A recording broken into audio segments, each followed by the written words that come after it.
press the bell icon on the YouTube app and never miss another update. विद्यार्थियों, स्वागत है आपका VKS physics academy में। आज हमारा बीएससी सेकंड ईयर का जो यूनिट है इंटरफेरेंस व्यतिकरण, उसका पार्ट नंबर 2 है। पहले पार्ट के अंदर हमने फ्रिंज चौड़ाई के बारे में अध्ययन किया था कि फ्रिंज चौड़ाई किस प्रकार से होती है। काली फ्रिंज है, चमकीली फ्रिंज है, जो व्यतिकरण की घटना होती है उसमें फ्रिंजें पर्दे पर प्राप्त होती हैं। आज एक बहुत ही मोस्ट इंपोर्टेंट टॉपिक हमारे सामने है जिसकी डिमांड बच्चों ने की थी, और ये टॉपिक जो है वो काफी टफ टाइप है, समझने में थोड़ा सा लेंथी है, लेकिन डायग्राम की सहायता से हम इसे आसान बनाएंगे। तो हमारे साथ बने रहिए। अगर आप चैनल पे नए हैं तो लाइक कर दीजिए, चैनल को शेयर कर दीजिए और सबसे पहले इसको सब्सक्राइब करके बेल आइकन को दबा लीजिए। सबसे पहले अपने डायग्राम की हेल्प लेनी पड़ेगी। डायग्राम में जो चीजें मैंने नोट की हैं वो सभी आप तुरंत अपनी कॉपी में नोट कर लीजिए, क्योंकि बहुत ही मोस्ट इंपोर्टेंट है। ये ऑप्टिक्स है, यूनिट है इंटरफेरेंस, पार्ट अपना 2। पहली पार्ट अपना इंटरफेरेंस यूनिट का पहला पार्ट था फ्रिंज चौड़ाई, जो आई बटन में जाके आप देख सकते हैं। फानाकार पतली फिल्म से व्यतिकरण, ये है आपका टॉपिक, मोस्ट इंपोर्टेंट टॉपिक है, most important.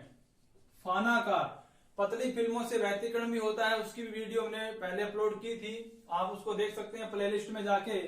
Interference due to a thin wedge shaped film, ये इंग्लिश में इसको कहते हैं।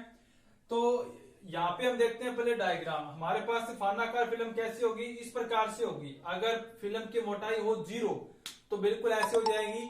अगर फिल्म की मोटाई है आपके पास टी मोटाई हम मानते हैं, तो इस प्रकार से एक शेप बनेगी और यहाँ पर थीटा एंगल बनेगा और ये इस प्रकार से एक फिल्म बनती है।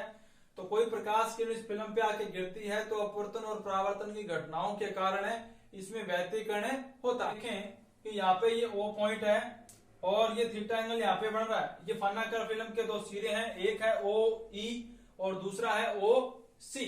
यहां से क्या होता है, सबसे पहले एक किरण S आती है, प्रकाश किरण S, इस पे गिरती है फिल्म पर। ये N एंड S अभिलंब दिखाया हमने डॉटेड लाइन से। ध्यान रखें, जो मैं बातें बता रहा हूं वो थ्योरेटिकली आप पहले टॉपिक में लिख सकते हैं, जब आपके पास परीक्षा में आएगा 5 नंबर में आता है, बड़ा क्वेश्चन है। 2 पार्ट में ये होगा, एक दूसरा पार्ट इसमें संपोष्ट विनाशी घटनाएं और ये फ्रिंज अंतराल जो है वो कितना होता है ये भी मैं बताऊंगा। तो फर्स्ट पार्ट में हम इसका पथांतर ज्ञात करेंगे। तो प्रकाश किरण यहाँ पे आती है, अभिलंब के सापेक्ष आई एंगल पे गिरती है और फिर क्या होता है, ए पॉइंट है ये, यहां से एक तो परावर्तन हो जाता है जो ए से बी डायरेक्शन में चली जाती है और इसका एक भाग चला जाता है ए R1, यानी कि परावर्तन होता है यहाँ पे AD पॉइंट है, यहाँ पे ए R1 दिशा में चला जाता है। अब ये जो व्यतिकरण होता है ये आयाम विभाजन द्वारा हो रहा है। एक प्रकाश किरण का आयाम विभाजित हो रहा है, अपवर्तन के अंदर है यानी पारगमन हो जाती है और एक परावर्तित हो जाती है।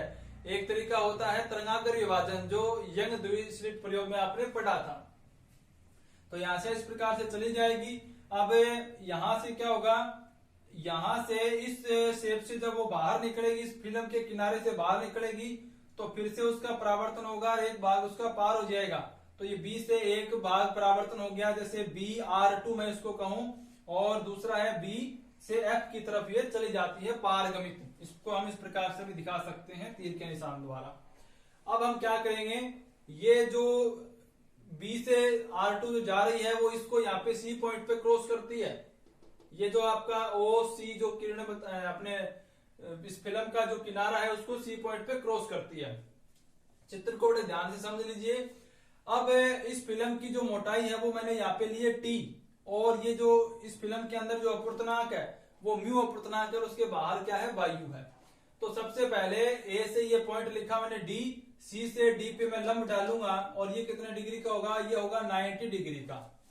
तो पहले आप इस प्रकार से थोड़ी थ्योरी लिख सकते हैं कि इस प्रकार से किरण आती है, एक पारगमित हो जाती है, एक परावर्तित हो जाती है, फिर फिल्म से बाहर निकलते समय फिर से वो परावर्तित और पारगमित हो जाती है। तो यहाँ पे देखें, जब ये टोटल एंगल 90 डिग्री का, ये 90 डिग्री का है, तो ये कितना होगा, 90 माइनस कितना होगा, I होगा, ये I का एंगल है। तो और यहां से देखें आप, ये एंगल पूरा जो है वो 90 डिग्री का होगा, तो ये इतना I निकाल दीजिए, 90 माइनस I बचा, 90 प्लस 90 माइनस I करेंगे तो कितना आएगा, ये कोण आ जाएगा I का। अपवर्तन कोण है, अपवर्तित हो जाती है और यहाँ पे चली जाती है। अब यहाँ पे एक अभिलंब हमने और बताया M डैश, इस प्रकार से जो 90 डिग्री का एंगल है बनाता है। अब देखें साथ साथ में बता देता हूं वरना वीडियो काफी लेंथी हो जाएगी। हमें पथांतर ज्ञात करना होगा AR1 और BR2। AR1 है वो वायु के अंदर पथ है और BR2 जो है वो इस म्यू अपूर्णांक वाले माध्यम में पथ है। तो पथ में अंतर होगा और उसका हम क्या ज्ञात करेंगे, पथांतर ज्ञात करेंगे। तो ये अंतर किस प्रकार से ज्ञात करेंगे, AB प्लस के BC इतना पथ जो है वो इस म्यू अपूर्णांक वाले माध्यम में प्रकाश किरण चल रही है और AD जो है वो वायु में चल रही है। यानी कि पथांतर हमें सबसे पहले ज्ञात करना होगा। तो पथांतर को मानिए डेल 1, डेल्टा मान लो या डेल कह दो, म्यू अपूर्णांक वाले माध्यम में पथ। म्यू अपूर्णांक वाले माध्यम में पथ कौन सा है, A से B और C, यानी इतना पथ है वो प्रकाश किरण म्यू अपूर्णांक वाले माध्यम यानी इस फिल्म के अंदर चलती है। माइनस इसमें से घटाना होगा वायु में पथ AD, ये घटा देंगे तो इसका क्या आ जाएगा, पथ का अंतर यानी पथांतर आ जाएगा। ये इक्वेशन होगी एक। अब हमें इन चीजों के लिए वैल्यू ज्ञात करनी है इस त्रिभुज इस पूरे डायग्राम की सहायता से। बस यही अपना मुख्य काम है। फिर ये सारी वैल्यू समीकरण एक में रखते पथांतर आ जाएगा। तो सबसे पहले देखें त्रिभुज ACD। त्रिभुज ACD कौन सा है, ACD ये वाला त्रिभुज। इसमें क्या है, DCA कितना होगा, I का होगा, DCA यानी ये एंगल I का मैंने आपको बता दिया, ये 90 डिग्री का है। ये टोटल यहाँ पे 90 होगा तो ये I घटा दो, 90 माइनस I, इनको जोड़ेंगे क्योंकि त्रिभुज के तीनों कोणों को 180 डिग्री होता है। जोड़ेंगे तो ये अपने आप कितना आ जाएगा, I आ जाएगा। इक्वेशन नंबर बना दी 2। फिर देखें त्रिभुज ACG में, ACG कौन सा है, ACG यहाँ पे एक लंब डाला मैंने C से G, इस AB भुजा पे डायरेक्ट लंब डाला जिसे कहा CG, तो ये 90 डिग्री का एंगल हुआ। तो इस त्रिभुज में क्या है, ACG में ACG बराबर कितना है, R है, यानी ACG ये एंगल कितना है, R। ये R कैसे हुआ, ये 90 डिग्री का है और ये वाला जो इतना R है, अब यहाँ पे देख सकते हैं ये विलंब होता है तो विलंब के सापेक्ष 90 डिग्री का होगा पूरा। तो ये R इसमें से निकाल दो, ये कितना बचा 90 माइनस के R और ये 90 माइनस R प्लस के 90 और प्लस के वो कोण बराबर कितना होगा 180 का। तो यहाँ से कैलकुलेट करेंगे तो ये कट जाएंगे, क्या बचेगा, ये R एंगल आ जाएगा। समीकरण नंबर आ गई 3। अब हमारे पास दो त्रिभुज बन गए जिसमें I एंगल है और एक में कोण है R, यानी ADC और ACG। ये इसमें साइन I लगा देंगे, इसमें साइन R लगा देंगे। स्नेल नियम से म्यू बराबर साइन I बटे साइन R। साइन I का मान कितना होगा, AD बटा AC। साइन I लगेगा इसमें, AD बटे कितना आ जाएगा, AC आ जाएगा लाल बटे कक्का से। और साइन R बराबर कितना आ जाएगा, इसमें साइन R लगाओगे ACG, इसमें साइन R लगाओगे कितना है, AG बटा AC। तो AC से AC क्रॉस हो जाएगा, म्यू बराबर कितना आ जाएगा, AD बटा AG आ जाएगा। और यहां से हम किसका मान ज्ञात कर लेंगे, AD का मान ज्ञात करना है। AD बराबर आएगा म्यू AG। इक्वेशन नंबर होगी 4। एक काम तो अपना हो गया। अब अपने को ज्ञात करना है BC का मान। मुख्य काम कौन सा है, BC का मान ज्ञात करेंगे। तो ठीक है, आप देखिए आगे त्रिभुज OM'B में, OM'B कौन सा है, OM'B ये वाला जो यहाँ पे अभिलंब खींचा था मैंने OM'B, इसके अंदर देखो क्या आ रहा है, BM'O बराबर 90 माइनस थीटा आएगा। BM'O बराबर यानी ये एंगल 90 माइनस थीटा। कैसे, ये एंगल 90 डिग्री है और ये कितना है, थीटा है, और प्लस के तीनों कोणों का कितना होगा 180, 90 माइनस के थीटा आ जाएगा। ये आ जाएगा 90 माइनस के थीटा, ये वाला एंगल। अब देखो त्रिभुज ABM' में, ABM' कौन सा है, ABM' यानी कि ये वाला त्रिभुज, ये वाला कितना आएगा, त्रिभुज एंगल M'BA में, M'BA यानी इसकी बात कर रहा है, ये कितना आएगा, थीटा प्लस के R आएगा, क्योंकि ये 90 माइनस के थीटा है, ये 90 माइनस के R है, प्लस ये एंगल निकालने के लिए इन तीनों का 180 डिग्री होगा। 90 minus R plus 90 minus theta plus के ये एंगल बराबर 180। तो यहां से कैलकुलेट करेंगे कितना आ जाएगा, 90 माइनस थीटा प्लस के R आ जाएगा। अब देखो त्रिभुज M'BC, M' कौन सा है, M'B और C, यानी कि ये वाला एंगल M'BC बराबर कौन सा है, एम डैश बी ए, एम डैश बी ए। ये दोनों एकांतर कोण है, ये एक स्ट्रेट लाइन है, विलंब है और इसको एक तिर्यक रेखा काट रही है, तो ये वाला और ये वाला एकांतर कोण हो जाएंगे तो बराबर हो जाएंगे, यानी ये थीटा प्लस आर है तो ये भी क्या हो जाएगा, थीटा प्लस के आर। अब देखो त्रिभुज एंगल बी एफ सी बराबर कितना है, थीटा प्लस के आर। बी एफ सी कौन सा है, बी एफ सी, यानी ये एंगल थीटा प्लस आर है। अगर ये थीटा प्लस आर है और ये एक स्ट्रेट लाइन है तो ये यहाँ पे क्या हो रहा है, यहाँ पे भी एक तिर्यक रेखा है, यानी कि ये एंगल और ये एंगल बराबर हो जाएंगे, ये भी बराबर हो जाएंगे एकांतर कोण से, ये भी दो स्ट्रेट लाइन है, तो थीटा प्लस के क्या आ जाएगा, आर आ जाएगा, बी एफ सी, यानी ये थीटा प्लस के आर आ जाएगा। अब देखो त्रिभुज बी सी एफ में, बी सी एफ में, यानी ये एंगल हम बता रहे हैं बी सी एफ के अंदर बी एफ बराबर बी सी होगा, समीकरण नंबर 5, बी एफ बराबर बी सी। क्यों होगा, क्योंकि ये एंगल थीटा प्लस आर है, ये भी एंगल थीटा प्लस आर है, और त्रिभुज में जब दो कोण बराबर होते हैं तो उनके सामने की भुजाएं भी बराबर होंगी, तो बी एफ बराबर क्या होगा, बी सी हो जाएगा।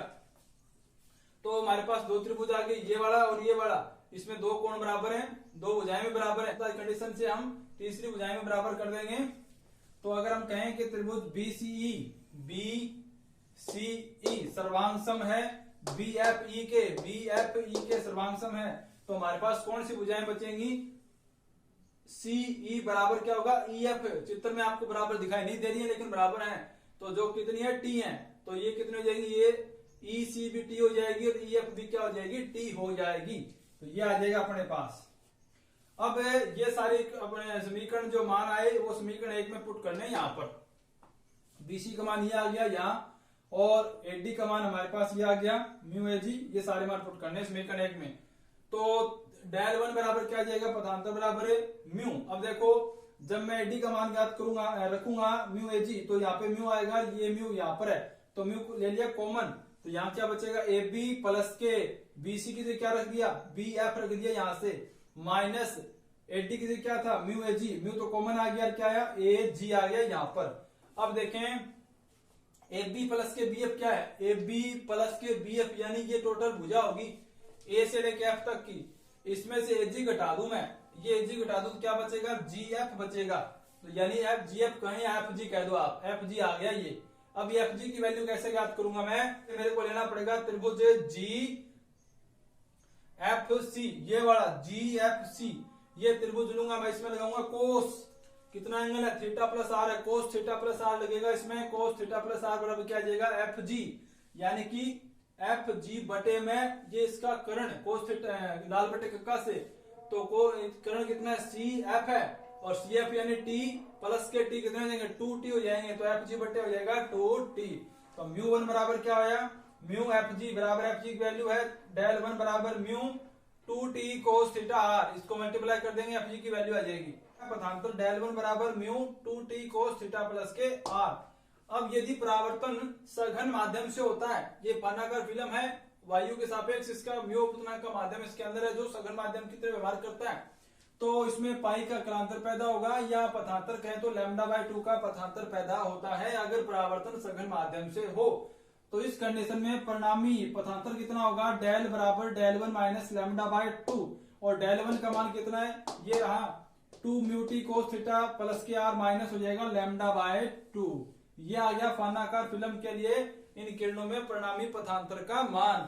इसकी सहायता से हम संपोषी विनाशी और ये फ्रिंज अंतराल भी ज्ञात करेंगे जो दूसरे पार्ट में करेंगे। उससे पहले यदि इस फानाकार फिल्म पर प्रकाश किरण अभिलंबित आपतित होती है विलंब के सापेक्ष, तो आप जानते हैं अभिलंबित आपतन के लिए थीटा जो कोण आई और कोण आर है वो क्या होते हैं, बराबर 0 होते हैं। तो यहाँ से ये आर 0 हो जाएगा, यहाँ पे क्या आएगा